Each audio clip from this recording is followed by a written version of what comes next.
नमस्कार दोस्तों, stock market studies में फिर से एक बार आपको बहुत-बहुत स्वागत करता हूँ। तो आज मैं फिर से आपके सामने कुछ इम्पोर्टेंट कंपनी का अपडेट शेयर करने वाला हूँ। तो उनमें से फर्स्ट कंपनी है ट्रेंट लिमिटेड। देखिए, ट्रेंट के ऊपर मुझे भर-भर के कमेंट्स आया है कि sir Trent life time high को ब्रेक करके फिर से एक बार नया हाई बना चुके हैं और एक दिन में मतलब पिछले दिनों में एक दिन में 11.5% के आसपास जंप देखने को मिला। तो क्या फिर से कंपनी एक रॉकेट जैसा परफॉर्मेंस कर सकते हैं? सबसे पहले मैं आपको एक एक डेटा आपको बताऊँगा कि कंपनी अभी एक हाई फ्लाइंग स्टॉक बन चुके हैं। हाई फ्लाइंग का मतलब क्या है? कंपनी के ऊपर एक फोमो बाइंग किया जा रहा है। अभी मैं फोमो बाइंग क्यों किया जा रहा है, वो मैं आपको बताऊँगा। उससे पहले कंपनी का कुछ डेटा देख लीजिए, तभी आपको पता चलेगा कि फोमो बाइंग क्यों हो रहा है। अगर मैं कंपनी के एक बार प्राइस को देखूँ तो 1 साल पहले मतलब 1 साल पहले इसका चार्ट पैटर्न में कहाँ पे प्राइस था? सिर्फ 1900 के आसपास और आज कहाँ पे है? करीबन 6200 के आसपास। तो 1900 से 6200 ऑलमोस्ट 2000 भी पकड़ लीजिए। 2000 से लेकर 6000 तक मतलब 3 गुना कंपनी का प्रॉफिट 1 साल में बढ़ता हुआ देखने को मिले। अभी यही डेटा को मैं 5 साल तक देखूँ तो 5 साल में तो और भी मतलब हालत चेंज हो गया। 500 से आज 6000 तक चला गया।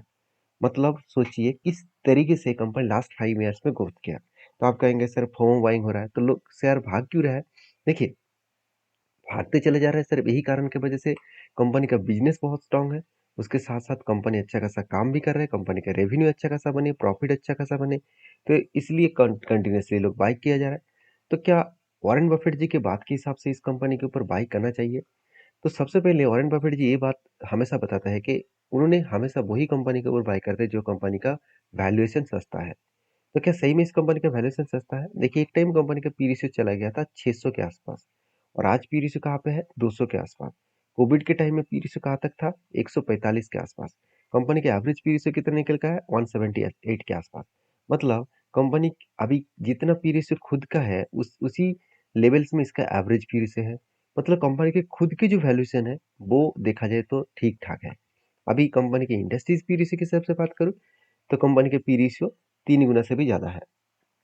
तो कंपनी के ऊपर डेब्ट कम है, इनकम ज़बरदस्त है। अभी एक आरओसी, आरओई भी बेस्ट देखने को मिला। तो सारे पॉइंट्स तो कंपनी का ठीक-ठाक पॉजिटिव देखने को मिला है। अभी कंपनी के क्वार्टरली रिजल्ट भी आ चुके हैं और यही पूरा का पूरा गेम चेंजेस देखने को मिला। क्योंकि कंपनी के ऊपर मैं लास्ट कुछ जून क्वार्टर के डेटा दिखा दूँ तो जून 2021 में सिर्फ 500 करोड़ का सेल्स था। जून 2022 में 1800 करोड़ का सेल्स हुआ। जून 2023 में 2600 करोड़ का सेल्स बने। जून 2024 में आपको 4000 करोड़ के आसपास सेल्स देखने को मिले।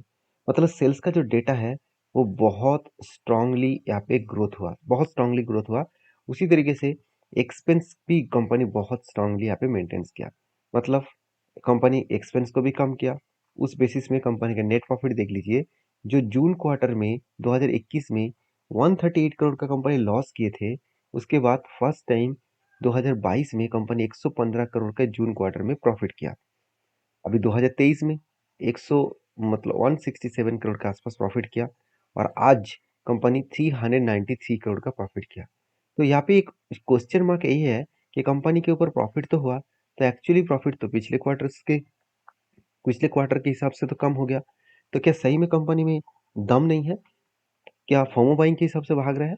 देखिए, एक्चुअली कंपनी के पिछले क्वार्टर की तुलना से देखा है तो कंपनी अच्छा खासा प्रॉफिट इस बार किया। तो ऑपरेटिंग प्रॉफिट भी अच्छा खासा देखने को मिले। कंपनी के परसेंटेज ऑफ चेंजेस भी अच्छा खासा देखने को मिला। सिर्फ अदर्स इनकम ज़्यादा हुआ था पिछले क्वार्टर्स में, तो इसीलिए कंपनी का प्रॉफिट ग्रोथ टोटली पॉजिटिव देखने को मिले हैं। अभी कंपनी के ऊपर देखिए एक चीज़ को नोटिस करना, कंपनी के जो सेल्स का ग्रोथ है लास्ट टीटीएम और लास्ट टीटीएम में प्रॉफिट ग्रोथ है, दोनों ही अच्छा खासा परफॉर्मेंस कर रहा है। तो कंपनी जो भागते चले जा रहे हैं, ऐसे नहीं कि कंपनी के वैल्यूएशन बहुत हाई है और कंपनी का अंदर खोखला है। तो कंपनी का अंदर तो ठीक-ठाक चल रहा है परफॉर्मेंस, तो इसीलिए कंपनी भागते चले जा रहे हैं। अभी क्वेश्चन ये है कि मैं इस कंपनी के ऊपर किस तरीके से ट्रीट करता हूँ? क्या मैं इस कंपनी के ऊपर अभी फिलहाल के लिए कोई ट्रेड लिया हूँ? बिल्कुल नहीं। क्योंकि मुझे जो ट्रेड मिला था उसको मुझे टारगेट भी मिल चुके हैं, क्योंकि एक रेंज क्रिएट हुआ, उसके बाद ब्रेकआउट भी हुआ और धीरे-धीरे करके उसका टारगेट भी अचीव हुआ। अभी टारगेट अचीव होने के बाद कितने टारगेट मिला? करीबन 38% के आसपास। अभी मुझे कुछ दोस्तों ने ये भी कमेंट्स किया कि सर आपके पैटर्न्स के बेसिस में एक कप विद हनी पैटर्न्स यहाँ पे बना है।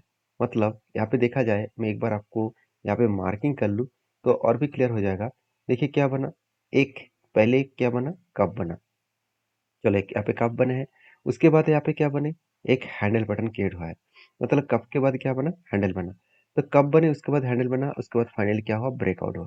तो फाइनली ब्रेकआउट होने के बाद कंपनी के ऊपर यहाँ से और भी ऊपर जाने का चांसेस होगा कि नीचे आएगा, वो अलग बात है। मगर मुझे इस कैंडल के बाद कंफर्मेशन कैंडल चाहिए। तो कंफर्मेशन कैंडल होने के बाद अगर वो नीचे आए, उसके बाद रिटेस्ट करे, उसके बाद एक जर्नी हुआ, तो एक पॉजिटिव जर्नी हो सकता है। तो क्या मैं इस एंटी लेवल को एज ए एंटी के हिसाब से देखूंगा? देखिए इतनी छोटे एंटी को मैं जरूर यहाँ पे लेने के लिए कोशिश नहीं करूंगा, क्योंकि यहाँ पे देखिए एक कैंडल के आसपास ही उसका टारगेट ऑलमोस्ट अचीव होने जा रहा है। तो इस तरीके से स्ट्रेटेजीज को मैं यूज तो करता हूँ, मगर फिलहाल के लिए इस कंपनी के ऊपर मैं कोई ट्रेड नहीं लेने वाला हूँ। तो क्योंकि मुझे थोड़ा सा हाई फ्लाइंग स्टॉक यहाँ पे देखने को मिला है। नेक्स्ट जो कंपनी है उसका नाम है Indian railway finance corporation. Basically IRFC के बारे में चर्चा करूँ तो कंपनी बेस्ट तरीके से परफॉर्मेंस कर रहा है, और वैल्यूएशन के हिसाब से भी उतना हाई वैल्यूएशन नहीं है, छोटा मोटा वैल्यूएशन हाई हुआ है। अगर मैं कंपनी के क्वार्टर रिजल्ट के बारे में बात करूँ तो बाकी रिलायंस कंपनी का हालत तो खराब है, मगर इस कंपनी ने हमेशा जिस तरीके से खुद को मेंटेन्स किया है उसी लेवल्स में कंपनी का सेल्स किया, एक्सपेंस मिटाया, नेट प्रॉफिट भी देखिए इस बार हाईएस्ट नेट प्रॉफिट देखने को मिला। तो जो चिंता करने वाला बात होता है कि इस कंपनी ने किस तरीके से परफॉर्मेंस किया। अगर उस हिसाब से देखा है तो कंपनी ठीक ठाक परफॉर्मेंस कर रहा है, क्योंकि कंपनी के ऊपर डेटा के हिसाब से बात किया जाए तो कंपनी के ऊपर जो ग्रोथ है, अब वो भी देखेंगे टीटीएम मतलब टिल टू मंथ में कंपनी के सेल्स ग्रोथ थोड़ा सा कम हो गया, प्रॉफिट ग्रोथ तो और भी कम हो गया। अभी कंपनी के ऊपर जो लोग सोच रहे हैं कि कंपनी लगातार भागते चले जा रहे हैं और भी भागेंगे, जरूर भागेगा, मगर अभी फिलहाल के लिए शायद वो उतना तेजी से नहीं भागेगा, क्योंकि कंपनी के जो ग्रोथ है वो थोड़ा सा रुक चुके हैं। क्योंकि आप खुद ही देख सकते हैं यहाँ पे कंपनी के ऊपर एक बार मैं बैलेंस शीट को चेकआउट करूँ तो आप देख सकते हैं कंपनी के जो बोरिंग्स है वो भी लगातार बढ़ते चले जा रहा है। मगर एक चीज़ का नोटिस आप शायद आपने नहीं करे होंगे कि पिछले बार का जो बोरिंग्स था इस बार वो कम हो चुके हैं। देखिए कोई भी लोन देने वाला कंपनी अगर खुद लोन लेना कम कर दे तो वो लोन तो कम देंगे, तो लोन कम देगा मतलब कंपनी का जो इंटरेस्ट मिलना था, तो वो इंटरेस्ट तो कम मिलेगा। तो उस हिसाब से कंपनी में एक प्रेशराइज बनता हुआ देखने को मिलेगा। तो बाकी इसका चार्ट पैटर्न्स के बारे में बात करूँ, आप खुद ही देख सकते हैं। यहाँ पे एक पैटर्न क्रिएट हुआ था कप, उसके बाद 2 बार हैंडल बने, फाइनली ब्रेकआउट और ब्रेकआउट कंफर्मेशन हुआ, रिटेस्ट भी किया। अभी मुझे लगता है इस कंपनी के जो ग्रोथ है, वो फिर से जो जर्नी है, वो ऊपर जाने के लिए थोड़ा-सा टाइम लग सकता है। अगर इस ऊपर लेवल तक गए, तो ऑलमोस्ट 37% के आसपास एक रेंज क्रिएट हो सकता है। इस लेवल तक जाने का वो कोशिश कर सकते हैं। देखिए इसका कोई गारंटी तो नहीं है वो ऊपर जाएगा करके, मैं हमेशा इस तरीके से प्रेडिक्शन करके चलता हूँ।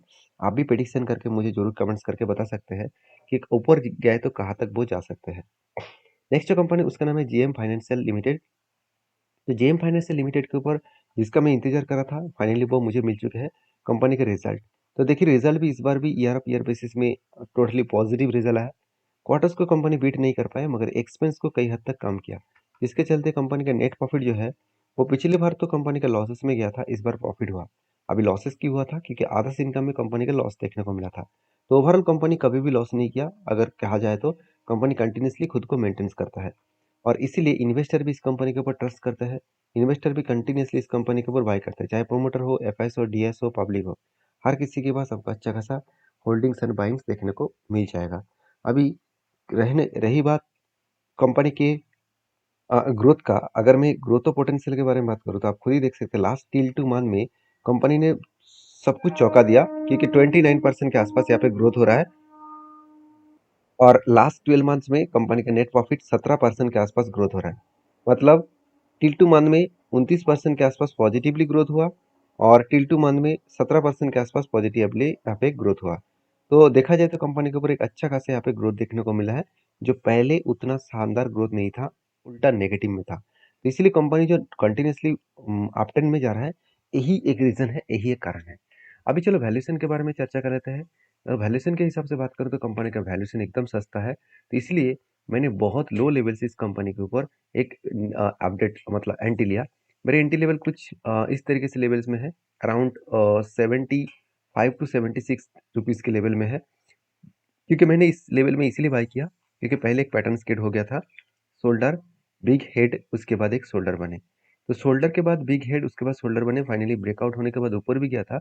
तो जब ब्रेकआउट हो गया था तब मुझे पता नहीं था एक्चुअली इस कंपनी के ऊपर ब्रेकआउट हुआ है। तो जब इस कंपनी के ऊपर एक न्यूज़ आया, नेगेटिव न्यूज़ आया, तब उसके बाद देखिए कंपनी के ऊपर एक गैप डाउन में ओपन हुआ। तो गैप डाउन में ओपन होने के बाद उस दिनों में, जिस दिन गैप डाउन में ओपन हुआ उस दिन न्यूज़ आने के बाद मैंने इस जगह पे ही क्वांटिटी को एडिंग किया। और एडिंग करने के बाद कंपनी के ऊपर देखिए अच्छा खासा मुझे ऑलमोस्ट अच्छा खासा एक प्रॉफिट तो अभी भी मिल रहा है 24%। मगर यहाँ पे मैं प्रॉफिट बुक नहीं करूँगा, क्योंकि मैं टारगेट लेके चलूँगा जो पैटर्न स्केड हुआ है उस लेवल तक मुझे 70% के आसपास टारगेट मिलने का चांसेस है। तो देखिए ये टारगेट अगर मुझे 2 साल में मिले तो भी मेरे लिए बेस्ट रहेगा, क्योंकि 70% टारगेट का मतलब है ऑलमोस्ट 35% के आसपास एवरेजली रिटर्न। तो जो सिचुएशन यहाँ पे क्रिएट हुआ है उस सिचुएशन के बारे में बात करूँ तो ओवरऑल इस कंपनी ने करंटली जो टाइम पीरियड हो गया 150 दिन, तो मुझे लगता है 2 साल नहीं लगेगा, उससे पहले ही टारगेट अचीव कर सकते हैं, अगर मार्केट में कुछ नेगेटिविटी सेंटिमेंट क्रिएट ना हुआ तो। तो बाकी आपके क्या ओपिनियन है इस कंपनी के ऊपर ज़रूर मुझे कमेंट्स करके बताना। नेक्स्ट जो कंपनी है उसके बारे में बात करूँ, उसका नाम है ऊर्जास एनर्जी लिमिटेड, जो 4,400 करोड़ का कंपनी है। छोटा सा कंपनी है, फिर भी इस कंपनी के मैनेजमेंट ने एक बहुत बड़ा डिसीजन लिया, क्योंकि 2021 में कंपनी एक स्प्लिट भी दिया था, एक के बदले अभी फिर से 1:4 रेशियो का यहाँ पे बोनस देने जा रहा है, मतलब हर 4 शेयर के बदले 1 शेयर देने जा रहा है। इसका डेट अनाउंसमेंट नहीं हुआ, तो जब अनाउंसमेंट होगा तो मैं आपके साथ जरूर शेयर करूंगा। तो ये सारे कंपनीज के ऊपर एक बार डीपली रिसर्च करें, उसके बाद काम करें। वीडियो अच्छा लगे तो प्लीज़ लाइक करिए। Thank you.